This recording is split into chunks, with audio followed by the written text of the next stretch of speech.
Okey, terima kasih kepada tetamu jemputan saya pada Boon Talk Show kali ke-9, Encik Muhammad Firdaus bin Ramlan. Hari ini kita akan bincangkan mengenai buku yang ditulis beliau, Tumbuk Rusuk, pengisahan dari tirai besi. Okey, nama saya Syarul Nizam, tapi nama timbangan, nama yang samaran orang panggil Buntung ataupun saya panggil Bun, Bun 90. Okey, Boon Talk Show ni basically saya nak kita kongsikan benda-benda yang bermanfaat ataupun benda-benda yang boleh motivasi, inspirasi untuk membuatkan masyarakat dan dunia kita ni hidup lebih baik daripada apa yang kita hidup sekarang. Boleh Encik Firdaus, apa khabar?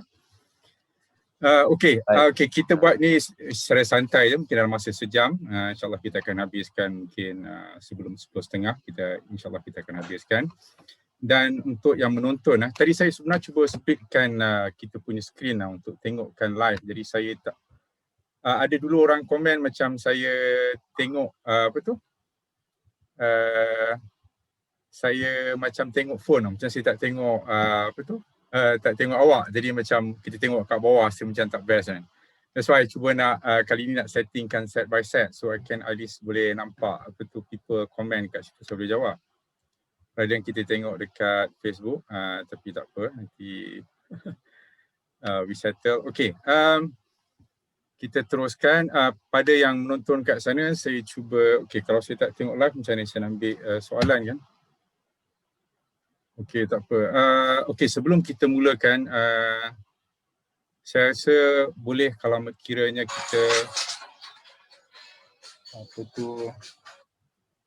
kita bacakan, kita sedekah Al-Fatihah dulu. Sekejap saya habiskan untuk terutamanya untuk Pak saudara tetamu kita Encik Firdaus yang baru meninggal sepetang semalam. Dia pun tak sempat pergi talk di UIA itu. Dan juga kalau siapa yang pernah baca buku Tumbuk Rusuk kat sini, ada satu kejadian agak tragik, terutamanya kepada ibunda tetamu kita Encik Firdaus dan juga adik beliau dan juga bapa tiri. Okey, sama-samalah kita sedekahkan Fatihah untuk yang telah pergi dan juga untuk yang masih hidup. Saya rasa masih hidup tu lebih penting untuk kita terus berada di jalan yang lurus. InsyaAllah semoga kita istiqamah dan itulah tujuan hidup kita dapat lurus. Ihdinas siratal mustaqim. Okey, dengan kalau yang bukan Muslim tu mungkin kita boleh doakanlah untuk orang yang sama ada masih hidup ataupun tali. Al-Fatihah. Bismillahirrahmanirrahim. Alhamdulillahirabbil alamin. Arrahmanir rahim. Maliki yaumiddin. Iyyaka na'budu wa iyyaka nasta'in. Ihdinas siratal mustaqim. Siratal ladzina an'amta 'alaihim ghairil maghdubi 'alaihim waladdallin. Okey, mungkin kita boleh teruskan dengan mungkin Saudara Firdaus boleh ceritakan sedikitlah terus kepada siapa orang yang bercakap di hadapan saya. Okey, kalau yang tak tahu, ada sedikit saya terangkan. Mungkin Cik Firdaus ni bekas hakim magistrat di Gua Macang dan telah Kuala Krai. Saya pun kurang faham sangat. Okey, mungkin Cik Firdaus boleh teruskan sikitlah. Okey. Silakan. InsyaAllah. Okey, terima kasih tuan kita pada hari ini dan saya ucapkan juga terima kasih kerana menjemput saya untuk sesi live FB pada malam ni insyaAllah. Untuk pengetahuan pendengar dan juga untuk makluman juga tuan juga, saya asal-usul saya daripada Kelantan lah. So saya dibesarkan di Kedah tapi dilahirkan di Kuala Lumpur. Okey, so ada mix, ada campur-campur lorat dia insyaAllah. Dan untuk makluman, saya graduate from UiTM daripada Ijazah Sarjana Muda Undang-Undang Kepujian. So selepas daripada UiTM, saya telah join Majlis Perbandaran Kelang Selangor sebagai pegawai undang-undang selama tak lama 1 tahun lebih kurang. Kemudian saya join Servis dengan Federal sebagai penolong kanan pendaftar Mahkamah Tinggi dan selama 4 bulan kemudiannya saya telah dihantar ke Mahkamah Magistrat Gua Musang, Kelantan sebagai seorang magistrat. Masa tu umur 26 tahun. So semuanya ada tercatat dalam ni lah. Dia punya latar belakang dia punya dia punya pengalaman kerja dia sehinggalah membawa kepada penangkapan saya. Saya di Gua Musang sebagai magistrate pada tahun 2006, 2007 sebagai seorang magistrate di Mahkamah Magistrate Gua Musang. Kemudian saya telah telah ditukarkan ke Mahkamah Magistrate Kuala Krai dan Machang, Kelantan. Sehinggalah pada tahun 2009 untuk makluman semua penonton di live FB streaming hari ini, saya telah ditahan dan ditangkap alhamdulillah pada 11 bulan 10 tahun 2009. Baik, saya ditahan di stesen minyak Esso Machang dan secara ringkasnya saya telah disyaki melakukan kesalahan rasuah. Jadi seterusnya apabila siasatan dilakukan, pihak SPRM telah menyerahkan kertas siasatan yang telah lengkap kepada pihak pendakwaan dan pendakwaan telah membuat keputusan untuk menuduh saya di atas dua pertuduhan, iaitu di bawah Akta SPRM tahun 2009 kerana kesalahan meminta dan juga kesalahan menerima. Jadi ketika dituduh, saya tak mengaku, saya minta untuk dibicarakan. Jadi kes saya pun dibicarakan di Mahkamah Session Kota Baru Kelantan pada tahun 2010. 1st of April 2010, saya telah dituduh di Mahkamah Session Kuala Lumpur. Jadi selepas dituduh, saya tak mengaku bersalah dan saya minta untuk dibicarakan. So, kes saya pergi dibicarakan. Pihak pendakwaan selesai, pihak pembelaan selesai. Di akhir kes, telah didapati hakim membuat dapatan bahawa kes saya ini mempunyai asas dan dapatannya adalah bersalah di atas kedua-dua pertuduhan. Dan untuk makluman Encik Bun, kita panggil Bun lah kan, boleh kan? Boleh. Okey. Kita santai je ni. Baik, insyaAllah. Untuk makluman Encik Bun, saya telah dituduh di atas dua kesalahan, iaitu meminta dan juga menerima. Di bawah ke Seksyen 16 dan juga di bawah Seksyen 17 Akta SPRM. Baik, apabila disabitkan di Mahkamah Session, saya masih lagi tak masuk, saya merayu ke satu peringkat ke Mahkamah Tinggi. Maksudnya sementara tu saya dalam jaminan, stay execution. Kemudian apabila saya merayu ke Mahkamah Tinggi pada tahun 2011, rayuan saya telah ditolak. Jadi apabila ditolak, saya merayu ke peringkat Mahkamah Tinggi, Mahkamah Rayuan Putrajaya. So daripada Mahkamah Session, rayu ke Mahkamah Tinggi, rayu pula ke Mahkamah Rayuan Putrajaya. So pada 22 bulan 10, selepas 2-3 kali turun naik ke mahkamah, pada 22 bulan 10, 2012, itu tarikh mula-mula saya menjejakkan kaki ke dalam penjara, di penjara Kajang, Selangor, apabila 3 orang hakim, iaitu Datuk Abdul Wahab Patail, Datuk Abdul Wahab Patail, Tuan Mah Weng Kuai dan Datuk Jeffrey Tan membuat keputusan bahawa kedapatan hakim Mahkamah Session dan juga dapatan hakim Mahkamah Tinggi berkenaan dengan sabitan adalah selamat untuk dikekalkan, dan juga hukuman juga adalah setimpal dengan perbuatan saya. Itu berdasarkan dapatan hakim. Jadi bermula pada 22 bulan 10, 2012, saya telah menjejakkan kaki di penjara Kajang, Selangor. Dan untuk makluman Cik Bun dan juga para penonton, saya telah disabitkan juga dengan hukuman denda dengan jumlah denda RM40,000 bagi kedua-dua pertuduhan. So pertuduhan pertama saya kena RM25,000, Dan pertuduhan kedua, saya disabitkan dengan hukuman denda dengan jumlah denda RM15,000. Jadi bila dicampur ke semuanya, add on, all in all dia akan jadi RM40,000. Itu secara briefly Satu sejarah. benda yang masa saya baca saya tak Baik. faham sebagai orang biasa lah, layman. Okey, alright. Saya kata kenapa dua pertuduhan dia kena tangkap sekali kan. Rupanya minta tu walaupun tak dapat Ya, dikira satu salah. Betul? betul. Walaupun Betul. tak ada transaksi. Betul. Kita cakap nanti kau bayar aku, benda tu dah Ya. kira satu kesalahan lah kalau boleh Yes. dapat dibuktikan. Betul. Okey, contoh. Kalau kata untuk makluman semua para penonton dan juga Cik Bun, Tuan Bun lah. Okey. Saya dituduh dengan dua pertuduhan. Minta 5 dan terima 3. Okey. Minta 5, terima 3. Katakanlah ada satu lagi transaksi di tengah-tengah tu. Contoh, saya minta 5, kemudian dia datang, dia bincang. Bincang. Belum lagi ni, belum.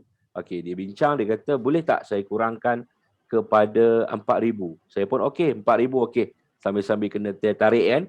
Kita kata okeylah 4,000. Okey. Tapi dia kata, tapi today, hari ni, saya bawa 3,000 saja. So boleh tak saya bagi dulu 3,000? 1,000 saya hutang. Okey, macam tu situasi dia. Jadi faktanya adalah minta 5, setuju 4 dan terima 3. Jadi walaupun perbuatan bincang 4,000 tu baru duduk setuju terima, dia akan jadi satu lagi pertuduhan. So akan jadi 3 pertuduhan di situ. So dalam kes saya minta dan terima 5 dan juga 3 untuk makluman. Baik. Okey, baik, terima kasih. Okey, mungkin tadi saya ada jumpa masa habis jogging tu ada jumpa kawan seorang. Kebetulan anak saudara dia meninggal juga aksiden. Kereta tu macam dia tak sepatutnya U-turn, dia boleh reverse macam dekat Rawang tu. Anak saudara dia macam motor langgar lah dan meninggal lah, masuk bawah harrier tu. So benda tu dah genap setahun lah. Dia kata satu benda lagi, so kita takut lah kalau jadi kes dia boleh cover. Jadi satu saya nak tahu apa beza macam mahkamah magistrate, session ataupun mahkamah tinggi. Kes kalau macam ni apa yang kes dihandle magistrate dan apa yang mahkamah session ataupun high court? Okey. Kalau mahkamah magistrate, dia tengok kepada jenis-jenis kesalahan dan juga dia tengok kepada hukuman. Okey. Jurisdiction dan power of sentencing. Dia ada dua. Jurisdiction dia, kalau mahkamah magistrate, dia hanya boleh mendengar kes-kes yang dihukum dengan hukuman penjara sekian-sekian dan hukuman denda sekian-sekian sahaja. Kalau lebih daripada tu, dia akan didengar di mahkamah session. Okey. Kalau mahkamah session pula, dia boleh dengar semua kes kecuali kes yang dihukum dengan hukuman gantung di leher sehingga mati mandatory. Kalau kata hukuman dia diperuntukkan, contoh 302 kesalahannya, iaitu membunuh. Jadi hukuman dia gantung. Okey, hukuman gantung, jadi dia automatik akan ke mahkamah tinggi. Mahkamah tinggi. So itu perbezaan dia. Mahkamah yang mempunyai jurisdiction untuk membicarakan. Kalau mahkamah rayuan, kalau mahkamah persekutuan, dia hanya untuk peringkat rayuan sahaja. Itu briefly lah. Okey. Tapi dia boleh terus jump high court lah kalau dia nak. Ada setengah orang tu dia terus file dekat high court. Yes, dia tengok kepada, itu kes jenayah. Kalau kes civil, lain pula. Dia tengok pada certain amount of permohonan. Kalau kata dalam permohonan, dalam writ of summons tu diletakkan nilai berapa, so dia akan dengar di mahkamah mana. Dan juga ada juga certain case yang secara jelas dia tulis bahawasanya kalau kes macam ni dengar di mahkamah macam ni. Macam contoh kalau kes kesalahan 392. 392 ni kes macam lebih kurang macam kes samun tanpa senjata. So kalau samun tanpa senjata ni, hukuman dia diperuntukkan lebih daripada jurisdiction mahkamah majistret. Sepatutnya dia ke mahkamah majistret. Tapi dalam akta dia tulis 392 oleh kerana kes tu macam banyak bilangannya, jadi automatik dia dengar di mahkamah majistret. Nah, itu banyak penerangan insya-Allah. Untuk yang menonton, hari ini kita akan bicarakan pasal buku ni, buku Tumbuk Rusuk. Kalau nak order tadi, Encik Hafiz ada kat tengah watching, nampak. Boleh saya letakkan nombor phone kat situ, 0134112579. Boleh call dia dalam I think FB pun saya dah bagi. Harga dia tak silap RM40. Campur dengan postage lah, tengok sama ada Semenanjung ataupun Sabah dan Sarawak lah. InsyaAllah dia akan postkan. Encik Hafiz sangat efisien orangnya. Baiklah, kalau kita teruskan pada buku ni, mungkin boleh tanyakanlah kenapa tulis buku ni, dan mungkin boleh bagi sedikit ringkasan mengenai buku ni. Okey. Sebelum saya pergi kepada kenapa saya tulis buku ni, saya nak jawab dulu berkenaan dengan kenapa saya hadir di hadapan publik. Menceritakan kisah saya. Baik. Sebenarnya, ketika dalam penjara, saya telah terlibat dengan program dia panggil Message from Prison. Jadi ini adalah salah satu inisiatif daripada Jabatan Penjara untuk memilih mana-mana banduan yang ada sedikit kebolehan sanggup bercakap untuk hadir di hadapan publik dan berkongsi berkenaan dengan mesej daripada penjara. Kita akan ceritakan bagaimana situasi dalam penjara, bagaimana keadaannya, dan kita meminta kepada masyarakat umumnya yang mendengar supaya jangan masuk di dalam penjara.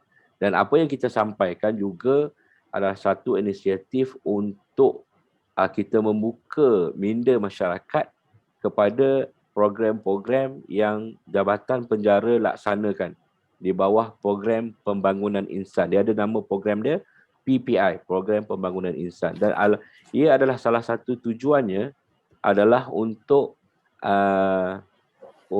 salah satu langkah persediaan kepada banduan untuk berhadapan dengan masyarakat. Jadi saya dah ada dalam sistem tu. Dalam program tu, iaitu program mesej daripada penjara. Jadi berdasarkan kepada apa yang saya buat tu, jadi timbul idea. Idea ni timbul semasa dalam penjara lagi. Jadi bila idea ni timbul semasa dalam penjara lagi, saya tak tunggu lama, saya terus buatkan satu ringkasan, saya draftkan paperwork dalam penjara lagi. Kemudian apabila dibebaskan, buku tulis yang mengandungi paperwork tersebut saya bawa balik dan saya masukkan, saya type everything dalam bentuk yang formal. Dan alhamdulillah perjalanan Tuhan tu cantik. Ditemukan saya dengan pegawai SPRM yang record statement saya ketika dalam proses siasatan. Jadi pegawai tersebut adalah merupakan seorang pegawai SPRM di SPRM Kota Kelantan. Jadi saya berjumpa dengan beliau dan maklumkan bahawa saya nak hasrat saya untuk share experience. Ni sebelum idea untuk dan transkrip buku tu sebenarnya selepas saya buat paperwork, jadi transkrip tu dah disediakan tapi dalam bentuk yang tidak teratur. Jadi dalam bentuk yang tidak teratur, kemudian saya telah diberikan peluang dalam bulan Ramadan, dalam bulan puasa tahun 2014. Okey, saya dibebaskan, untuk makluman Cik Bon dan juga pendengar, penonton, saya dibebaskan pada 27 hari bulan 5 2014. So hukuman saya 3 tahun, tapi dia tolak. Saya hanya duduk 1 tahun, 7 bulan, 4 hari dan 10 jam saya dibebaskan. 22 hari bulan 10 saya masuk, 27 hari bulan 5 2014 saya dibebaskan. So lebih kurang 1 tahun, 7 bulan, 4 hari, 10 jam. Okey. So apabila saya jumpa, saya memaklumkan hasrat saya untuk berjumpa dengan pengarah. SPRM Negeri Kelantan, dan jalan itu dipermudahkan. Selepas seminggu saya dapat panggilan daripada Tuan Zakaria. Tuan Zakaria telah memaklumkan bahawa pengarah telah bersetuju untuk berjumpa dengan saya. Datuk Aziz Aban. Sekarang ni beliau di GIACC. Okey. Baik. Jadi apabila berjumpa dengan beliau, dan alhamdulillah telah diberikan terus peluang untuk first sharing bersama dengan Maktab Perguruan Kota Baru. So first sesi. Jadi oleh kerana saya ODP, orang di payroll. Dia panggil ODP, maksudnya dalam tempoh payroll. So saya terpaksa meminta kebenaran daripada jabatan, daripada payroll daerah Kota Baru, dan dibenarkan, tapi dengan syarat dia orang datang untuk melihat apa yang akan saya kongsikan. Okey. Selepas tu saya pindah ke lepas first session tersebut, jadi saya rasa saya dah tanam satu iltizam, inilah apa yang saya akan lakukan. Okey. So bermula daripada tu, dan perjalanan tu cantik apabila isteri saya bertukar ke Putrajaya dan saya telah membuat penukaran alamat terhadap alamat payroll saya. Jadi dipayrolkan di Kelantan, dipindahkan ke payroll ke Kajang. Okey. Jadi masa tu saya menetap di Lembah Kelang. Jadi permulaan di situ, masa dalam tempoh payroll, belum habis lagi payroll, saya telah shootkan email ke kementerian-kementerian, ke agensi-agensi yang mana mempunyai unit integriti. Dan daripada situlah bermulanya, dan secara formal 2015, lepas saya habis saja payroll, saya tak tunggu lama, saya dah start sharing. Dan framework kertas kerja yang pertama sekali tersebut, saya bukukan dalam satu buku yang pertama. Sebelum Tumbuk Rusuk ni, dia dah ada satu lagi buku. Bukunya bertajuk Tersugung Dek Rasuah. Itu buku yang pertama. Tapi buku yang pertama ni, dia tak detail. Saya tak ceritakan. Saya cuma ambil daripada slide presentation dan paparkan ke dalam buku. Dan ada sedikit penjelasan. Okey. Dan kenapa saya tulis buku ni? Okey, buku ni ditulis ketika PKP 1.0. 3 bulan duduk saja, goyang kaki saja-saja, masa tu dia dah start. Saya ambil balik the old book, saya formulatekan balik, saya detailkan balik, saya pergi ke satu peringkat, satu proses, dan saya bukukan, dan niatnya cuma satu, supaya orang yang membaca ni dia dapat menyelami dapat rasa betapa besarnya kesan rasuah ni. Dia bukan penjara, dia bukan denda. Kalau Cik pun dah baca, bagaimana saya olahkan berkenaan dengan kesan. Lebih kepada keperitan, lebih kepada hardship of the family. Ini yang saya terapkan. Dan juga saya bongkarkan juga, saya kongsikan juga kenapa saya melakukan. Sebab kenapa saya lakukan. Sebab penting tu benda tu. Sebab apa? Kita nak curb, kita nak basmi, kita nak kasih cuci korupsi. Dan nak kasih cuci, nak ubat, dia kena tahu punca. Jadi dalam ni saya sebut punca dia. Lebih kurang lah, lebih kurang. Okey, terima kasih. Jadi okeylah, betul lah. Jadi buku ni memang ditulis asalnya dalam penjara. Buku dekat dalam tu penjara tu ada komputer ke tulis tangan? Tulis tangan. Tulis tangan. Kajang memang Ya. ada adalah. Semua tak ada laptop, tak ada lah. Balik Betul. keluar tu baru manuskrip tu dibawa lah. Paperwork dalam penjara, macam contoh sebab kita ada sedikit slightly pengalaman kan dalam perundangan. Jadi kat dalam tu kita buat firm lah. Kita buat legal firm. Klien banyak ni. Satu jail klien. Kan? Macam-macam masalah je. Ada yang nak buat rayuan. Ada yang dapat permohonan fasah daripada isteri. So kita buat affidavit ni. Kita tuliskan affidavit. Ramai orang macam Cik Hafiz jadi duta penjara tu. Cik Firdaus, saya. Sorry, Firdaus. Okay. Saya siap confuse dengan Hafiz. Masa saya tak ramai. Maknanya daripada Kajang saya lah. yang sering dibawa. Tu pun tahun-tahun akhir dah.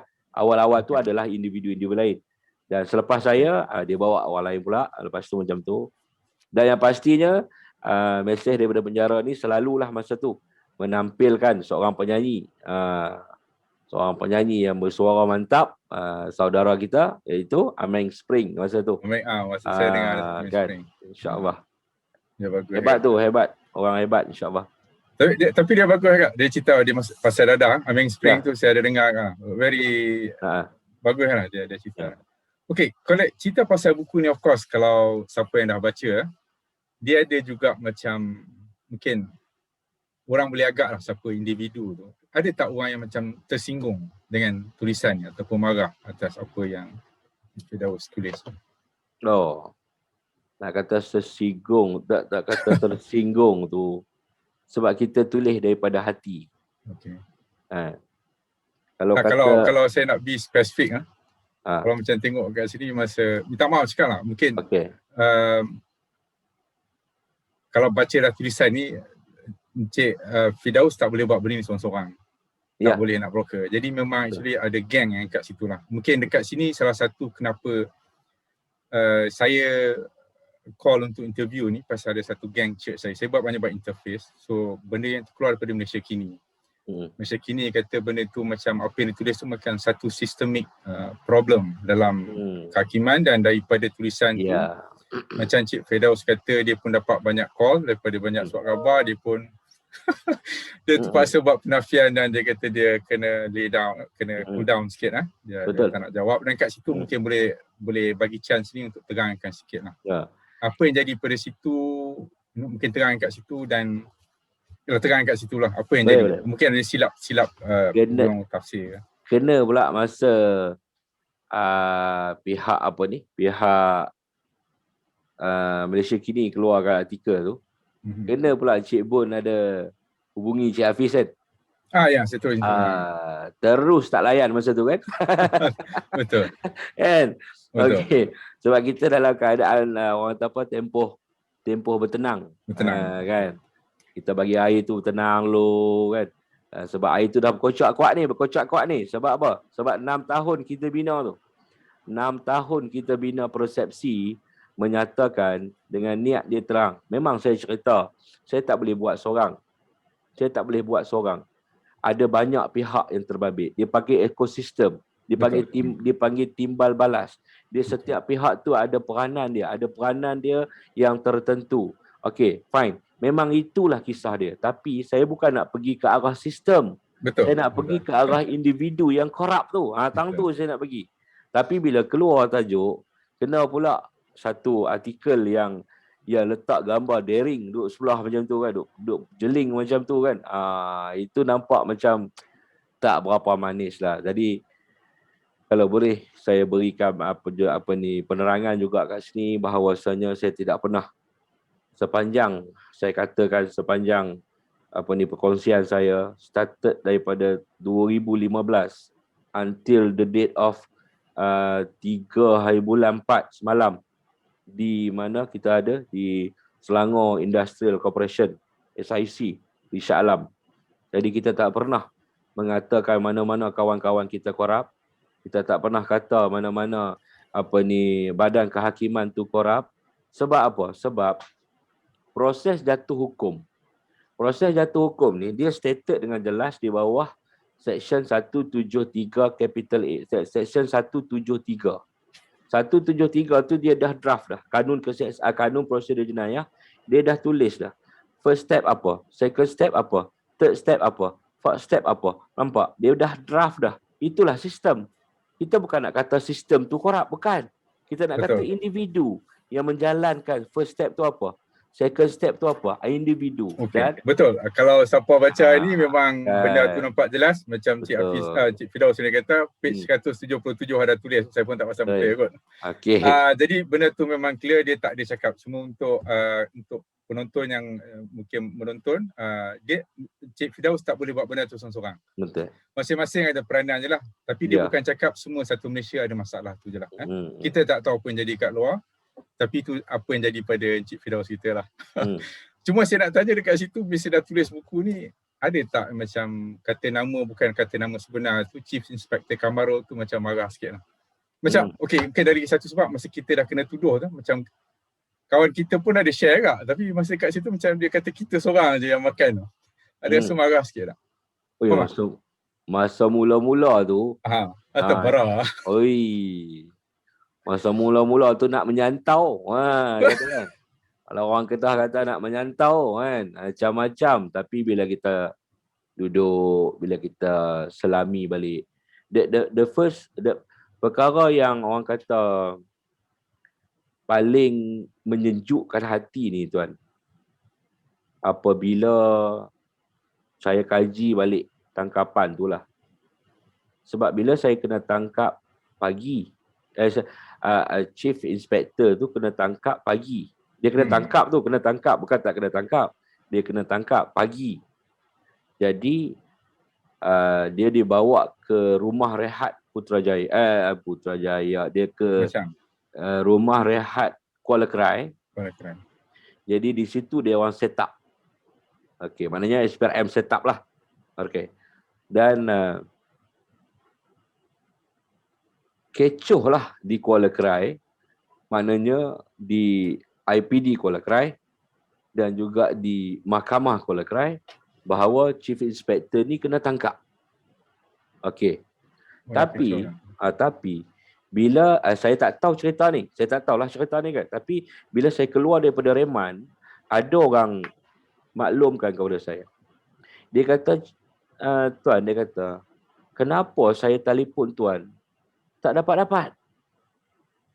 Lepas saja Chief Inspector tu kena tangkap, saya call tuan banyak kali tak dapat.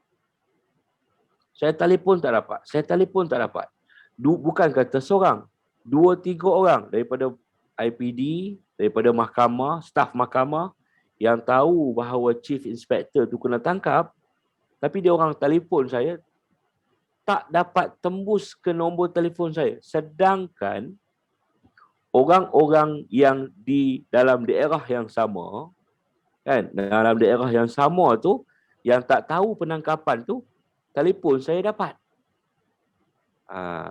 Macam mana dia buat tu? Sebab apa? Sebab tu bila saya kaji, saya kata ini adalah salah satu kuasa yang maha canggih. Satu kuasa yang maha canggih yang mengatasi segala jenis kuasa. Siapa dia kuasa tu? Kuasa kat atas lah. Saya letak kat situ lah. Cikgu faham kan? Cikgu dapat kan? Maksudnya, Tuhan dah tutup, dah hijabkan panggilan-panggilan telefon orang yang tahu bahawa Chief Inspector tu ditangkap untuk tembus ke dalam panggilan telefon saya. Sedangkan orang yang tak tahu dalam daerah yang sama, dalam tempat yang sama, telefon saya dapat menembusi panggilan telefon ke telefon saya. Kalau kata orang yang tahu tu telefon saya, dapat tembus ke saya telefon tu, confirm dia akan bagi tahu kata Chief Inspector dah kena tangkap. So malam tu takkan lagi saya terhegeh. Saya terhegeh nak pergi masuk dalam perangkap tu. Jadi saya percaya benda tu bukan kebetulan, tapi satu power yang cukup canggih yang tak tercapai makai ni, miracle-nya, inilah dia. Perjalanan dia cukup indah lah kalau fikir balik kan. Itu cerita ujung lah. Masa aku memang pandai lah. Right. Masa tu macam cakap macam nak menyantau lah. Masa dah masuk tu dia go against kita kan. Masa nak macam tak logik. Dia bagi 3 tu berapa pula dia punya portion? Macam semua kat kita kan. Betul tak? Mesti ada portion dia. Dia kena faham kat sini. Masa dia letak tu kan ada cerita dalam bab bagaimana duit tu dia letak semua kan. Okey. Dia kena faham situasi dia. Sebab once dia letak tu, okey, pasal apa dia tak bagi kat tangan? Kalau dia bagi kat tangan, kita kira lah bagi dia. Sebab tu once dia letak, dia bagi isyarat garu, dia terus run away. I see. Dia terus lari, kiri kanan datang. Tapi alhamdulillah lah. Kan? Umur 27 tahun. Minta maaf ini kalau dah masuk wang punya. Dia lepas sampai sekarang macam mana? Oh dia lepas, alhamdulillah rezeki dia. Apalah itu rezeki dia lah. Itu Tapi rezeki dia. insyaAllah kita nak. Okay, tak apa. Okey, itu dia punya cerita macam mungkin Allah Ta'ala yang dah merancang tu. Memang kata dah sampai time dah. Dah sampai time masa memang kena juga. Tapi itulah masa tu tak cerita lah. Buat panas je dalam tu. Bila kita tengok orang. Masa tu dah. Kalau yang orang kena tutup tu tak apalah juga kan. Yalah. Geng sekali tiba letak macam tu lah. Okey, tapi dalam tu tak.